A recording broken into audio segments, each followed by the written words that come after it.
These are the facts. The fact is you have never lost a case. That's a fact. The truth is that you never tried a case.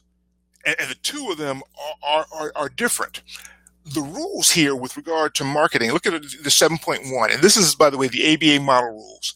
All 50 states have adopted the ABA. Your state rule is very, very similar. And it says a communication is false or misleading if it contains a material misrepresentation of fact or law. All right, that's what we looked at earlier. This is a material misrepresentation of fact. All right, but look at the last one, or omits a fact necessary to make the statement considered as a whole not materially misleading. And as lawyers, you have an obligation to not just give the facts, ma'am, but to give all the facts necessary so the person doesn't reach the wrong conclusion. When you tell someone you've never lost a case, what you're trying to get them the impression is that you've won the rest of your cases. That's not true, right? You have never tried a case.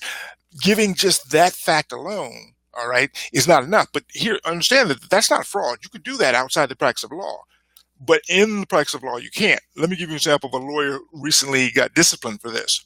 Last year, we had a lawyer, and he went to Facebook to tell everybody that he had just, the jury had just come back in his civil trial, and they had awarded $5 million of damages.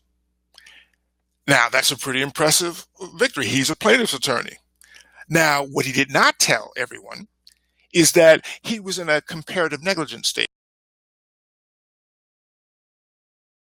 $1 million of damages, they also found that his client was 95% at fault. So that the award was not 5 million, but 5% of 5 million. Now I went to public school. I have no idea what 5% of 5 million could ever be. All right. We need to find some of you who went to private school to tell us that. But I do know it's a lot less than 5 million.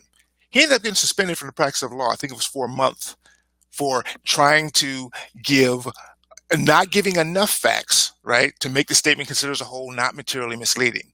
As lawyers, you have an obligation, like I said, to go further than just, giving the facts, ma'am.